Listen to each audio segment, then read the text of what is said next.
Num belo dia, o nosso prota acaba reencarnando como um nobre, mas tem um grande problema logo de cara. Basta dar uma olhada na tela de status dele, que é basicamente uma decepção. Ele nasceu como o 13º príncipe da família imperial, e o imperador está bem curioso para conhecer o seu novo filho. Ao analisar as afinidades mágicas, informam que a maior compatibilidade do nosso prota é com a magia de água, e então o imperador decide presenteá-lo no seu primeiro aniversário com uma bênção ligada ao elemento água. Assim que ele diz isso, o Noah percebe algo surgindo ao lado de sua magia de água rank E. O imperador então pede para ele ver a tela de status do Noah, e ele fica um pouco nervoso, porque com um boletim desses, o mais provável é que vai acabar sendo jogado no super lixo. Mas milagrosamente, quando a tela aparece, o rank de magia de água muda de E para SS. Todo o resto continua um belo F, mas quem liga, não é mesmo? O cara acabou de ganhar a habilidade mais forte de magia de água.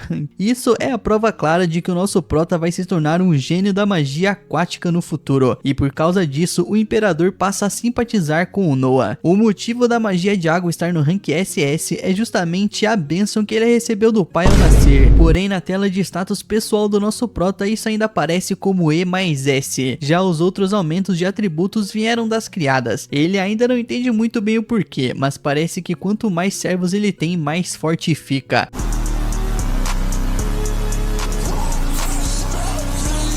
Quanto ao nível, ele ainda está no nível 1, mas aparentemente esse nível pode subir infinitamente, então é só questão de tempo até ele ficar quebrado de forte. Por enquanto, porém, ele ainda é bem fraco. Durante um café da manhã, uma das suas servas, Evelyn, se aproxima para avisar que seus irmãos, mais especificamente o primeiro e o quarto príncipe, vieram visitá-lo. Normalmente receber a visita dos irmãos seria algo bom, mas nos últimos 6 anos o nosso prota aprendeu que esses dois são grandes babacas, então ele precisa ter muito cuidado ao lidar com eles. Ele vai até a sala de estar para encontrá-los, e logo após as saudações formais, o primeiro príncipe anuncia que trouxe um presente para Noah. Em seguida chama um servo para trazer o tal presente. No momento em que o Noah vê a espada, fica imediatamente claro para ele que aquilo é amaldiçoado. Ele consegue literalmente enxergar as almas atormentadas dos mortos flutuando ao redor dela, e o seu irmão Albert com certeza sabe que essa coisa é assombrada.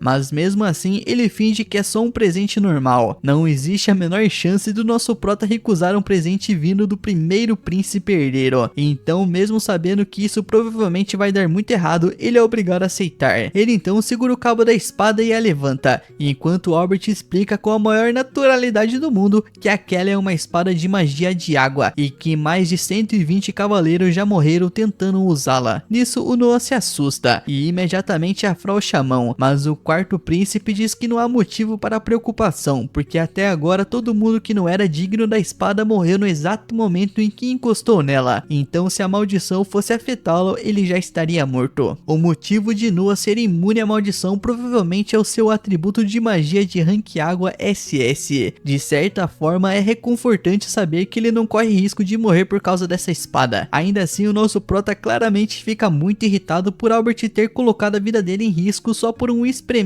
idiota, mas obviamente não pode dizer isso em voz alta, então ele apenas espera o Albert se levantar e ir embora para finalmente ter um pouco de paz. Safado, mau caráter, traidores e traíras. Mais tarde naquele dia, o nosso prota Noah caminha pelos corredores com uma das suas criadas, Zoe, e quando percebe que ela está meio abatida, ele pergunta se aconteceu alguma coisa. Nisso a Zoe diz que está tudo bem, pois não quer incomodá-la com seus problemas. Claramente você quer. Mas o Noah sabe que isso não é verdade e a ordena que ela diga imediatamente o que está acontecendo. Sem ter escolha, a Zoe explica que queria tirar um tempo do trabalho para resolver assuntos familiares. O Noah pergunta que assuntos seriam esses, e ela conta que a sua cidade natal sofreu uma grande enchente e a fazenda de sua mãe foi completamente destruída. Agora a mãe dela não tem mais como se sustentar. A Zoe procurou conselhos sobre como juntar dinheiro para reconstruir a fazenda e disseram a ela que a única opção seria trabalhar por um tempo no distrito da Luz Vermelha, que era exatamente o que ela pretendia fazer durante a sua folga. O nosso prota se recusa completamente a aceitar isso. Ele diz que vai dar um emprego para a mãe dela, afinal ele ele já estava pensando em contratar um fechador profissional de portão traseiro, e como ela vem recomendada, vai pagar 10 moedas de ouro por mês. A Zoe fica surpresa e pergunta se ele tem certeza, já que 10 rene é muito acima do salário padrão, além de nunca ter ouvido falar desse tipo de trabalho. Mas isso é porque o nosso prota acabou de inventar esse trabalho aí, mano. Ele só quer ajudar a Zoe e o dinheiro é dele mesmo, então quem vai impedi-lo? Ele também diz que possui uma casa antiga nos arredores da cidade e que a Zoe e a sua mãe podem morar lá, sem se preocupar com o aluguel. A Zoe serviu Noah fielmente a vida inteira, então não existe possibilidade alguma dele deixá-la vender o próprio corpo por causa de uma enchente.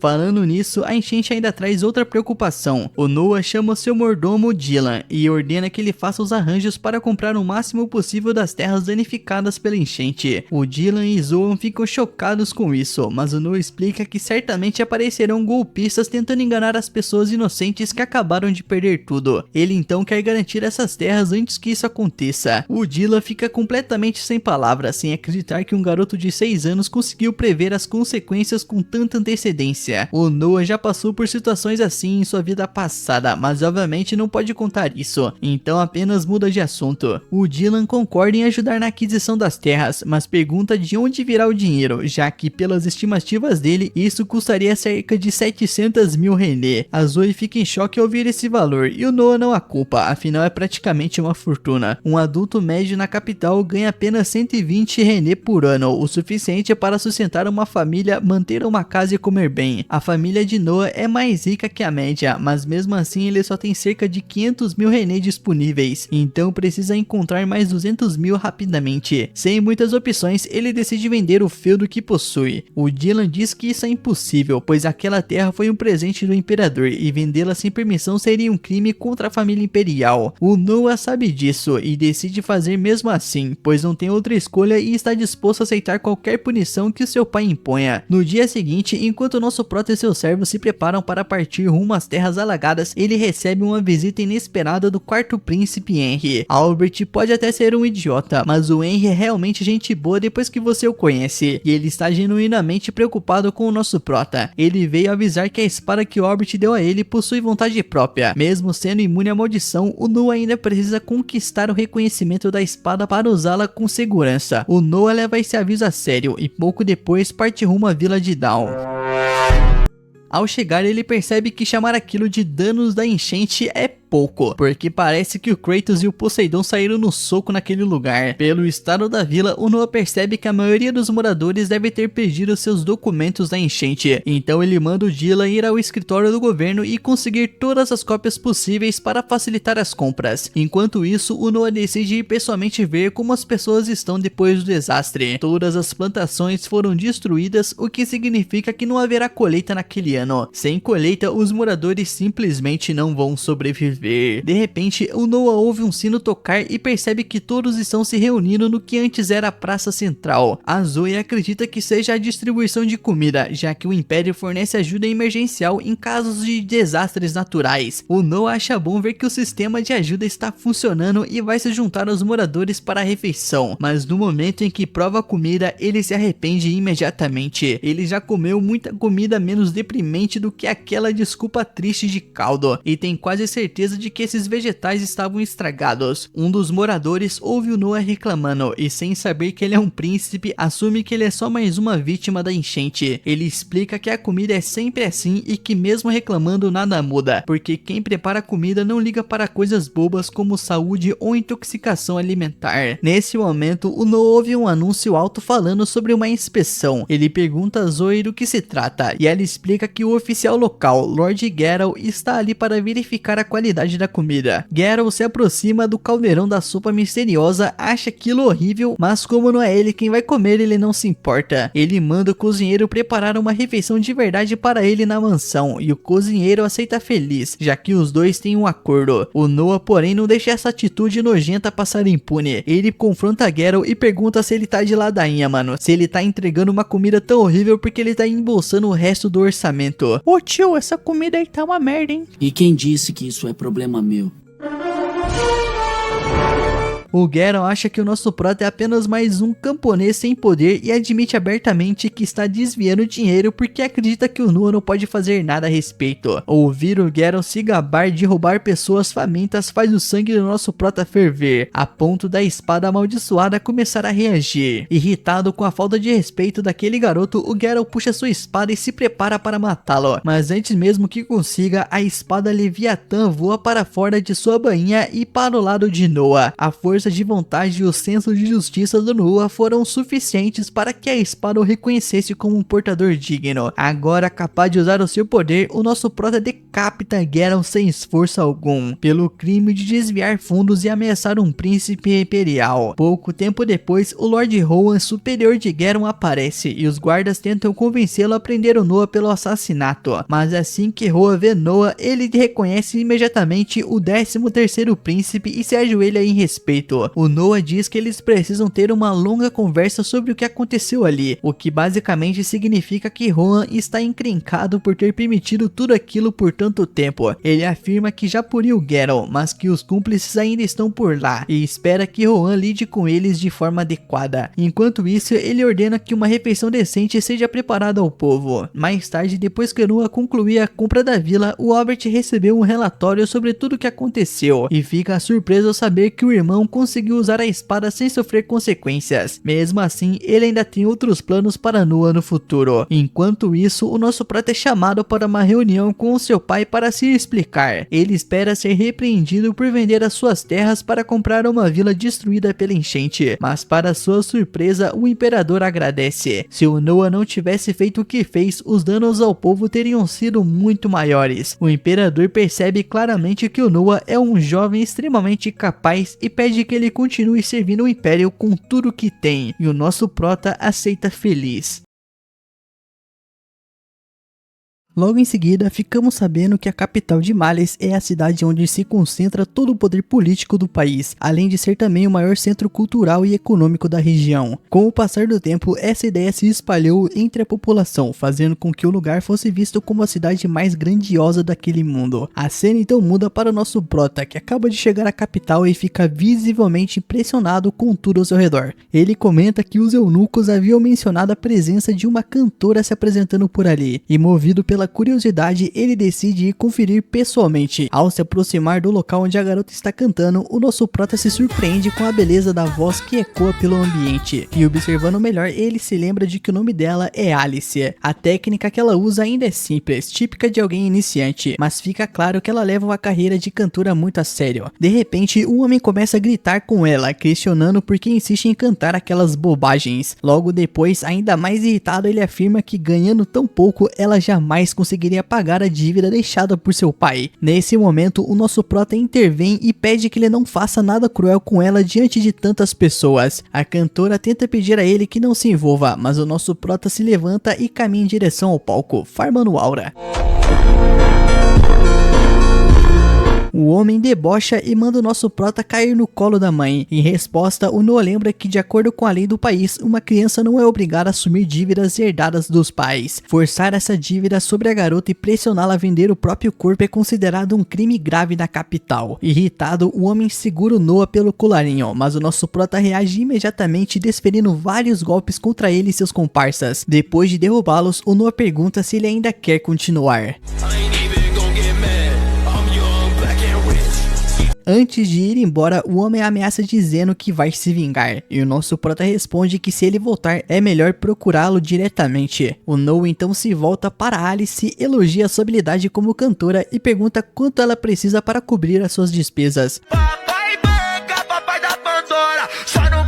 A garota explica que precisa comprar remédios de sua mãe, e o Noah prontamente oferece um salário muito alto. Ele decide pagar esse valor de forma regular, pedindo apenas que ela cante sem preocupações. Por fim, pede que continue cantando, pois ele quer ouvir mais. Nisso, a cena muda para o nosso prota já em sua residência. Ao se aproximar do portão, ele percebe um grupo de homens ajoelhados e pergunta quem são. A garota explica que se tratam dos mesmos homens de antes, que vieram pedir desculpas à cantora. Noah ordena que todos sejam mandados embora. embora e pede que a mensagem seja bem clara e firme, deixando evidente que eles não podem falar com um príncipe imperial quando bem entenderem. Nesse momento, o seu irmão Henry aparece e diz que Noah não pode lidar com pessoas como aquelas de forma tão simples, pois isso acaba diminuindo o prestígio da casa imperial e dos príncipes. O Noah concorda que esse é um dos motivos, mas afirma que existe outro. Ele então chama o irmão para conversar dentro da casa. Sentados, o Noah explica que aqueles homens estavam extorquindo uma cantora, por isso decidiu contratá-la e oferecer um salário fixo, garantindo que não voltariam a incomodá-la. O Henry pergunta se o canto dela era realmente tão extraordinário.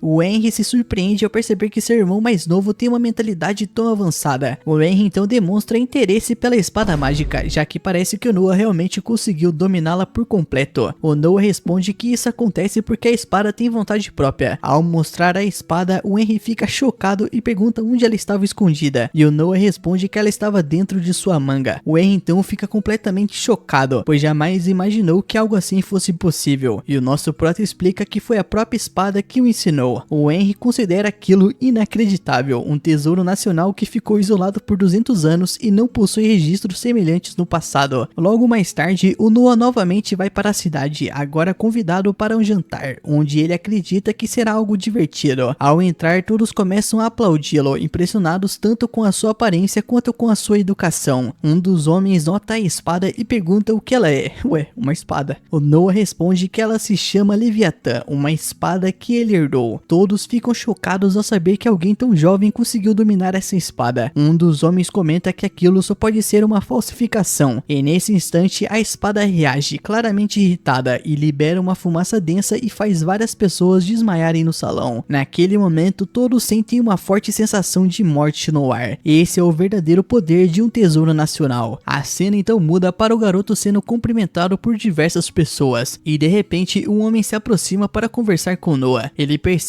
que a garota ao lado dele é uma filha adotiva, algo que fica evidente pelo contraste entre as roupas refinadas do homem e as vestes simples da jovem. O Noah tem quase certeza de que ela foi uma ex-escrava. Ele nota o leve mudar do olhar dela, como se estivesse sendo analisada, um olhar típico de alguém que já passou por todo tipo de coisa nessa vida. O homem então se ajoelha e admite que o Noah está certo. Ele explica que comprou a garota como escrava, mas que ela aprendeu tudo muito rápido, o que o levou a adotá-la e a educá-la de maneira correta. Noah gosta desse tipo de atitude e diz que da próxima vez convidará os dois para visitarem a sua mansão. No dia seguinte, o Noah caminha tranquilamente pela cidade quando encontra o seu irmão Oscar. O garoto pergunta o que ele está fazendo ali sozinho, e o nosso prota responde que estava apenas dando uma volta para relaxar um pouco. Ao perceber que o Noah está livre, ele pergunta se o irmão não gostaria de sair um pouco. Enquanto caminham, o Noah se lembra de já ter ouvido falar daquela rua específica. É um lugar famoso por reunir antiguidades vindas de várias partes do Império. O Oscar explica que apesar disso, muitas falsificações circulam por ali. Encontrar um item verdadeiro em meio a tantas cópias acabou se tornando uma espécie de passatempo entre os nobres. Depois de andarem por bastante tempo, Oscar comenta que não parece um bom dia para compras e decide ir embora. Mesmo assim, o Noah se interessa por um livro exposto em uma das bancas e resolve comprá-lo. Ao observar melhor, percebe que encontrou um grimório pertencente ao lendário mago de Andrea. Dependendo do conteúdo, certamente não valeria menos do que 1000 moedas. Embora não compreenda tudo de imediato, o Noah sente que ao tocar naquele livro, a sua magia de vento aumenta de forma significativa. Logo depois, ele puxa sua espada, pois sabe que apenas itens com vontade própria são capazes de ampliar habilidades desse jeito, e isso indica que há algo selado ali dentro. De repente, uma criatura emerge do livro, deixando o Oscar completamente chocado. Ele começa a se perguntar se aquilo não seria um livro proibido que aprisiona almas humanas. O Oscar grita para que o Noah fuja imediatamente. Aquela presença é o espírito vingativo de um grande mago especializado em magia de vento. Com apenas um golpe preciso, o Noah faz a criatura desaparecer por completo. Em seguida, o Oscar pergunta se tá tudo bem e se alguém se feriu. O Noah responde com calma que não há motivo para preocupação. Nesse momento, um homem surge diante dos dois, afirmando ser o dono de uma loja de antiguidades. Ele se apresenta como Alan e diz que acompanhou de perto as grandes conquistas do nosso prota. Por isso, gostaria de de mostrar algo especial para eles. Em seguida, ele revela um anel envolto por uma aura sombria. Ele comenta que já mostrou aquele item para muitas pessoas diferentes, mas nunca obteve qualquer reação relevante. O nosso prota questiona se aquilo não seria apenas um objeto sem valor. O homem explica que também já tentou se livrar do anel várias vezes, acreditando que fosse inútil. No entanto, de alguma forma, ele sempre acabava retornando para suas mãos. Esse detalhe desperta ainda mais o interesse do Noah, que acha o fato bastante curioso. O Oscar também se anima e sugere que o irmão experimente o anel. Assim que o Noah o coloca, percebe que o anel fala, revelando ser nível SSS. Logo depois, o item começa a se transformar em uma armadura completa, deixando todos ao redor impressionados. Ao abrir a sua janela de status, o Noah percebe que não houve nenhum aumento direto nos atributos. Aquilo parecia ser uma entidade diferente, tanto do Grimório quanto da Leviatã. Ainda assim, o anel possuía diversas magias disponíveis para uso.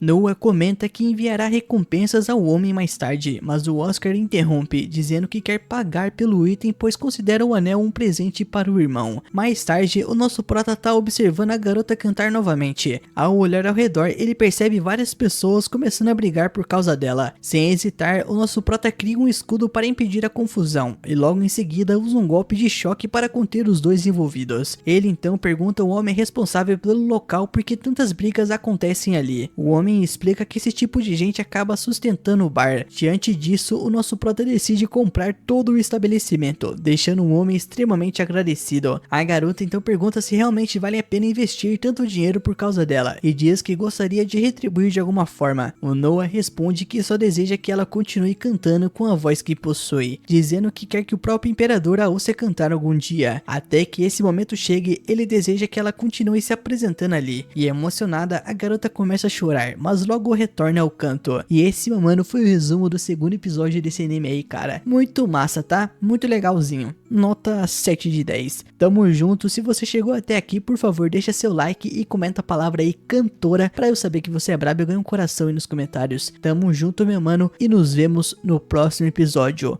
Valeu!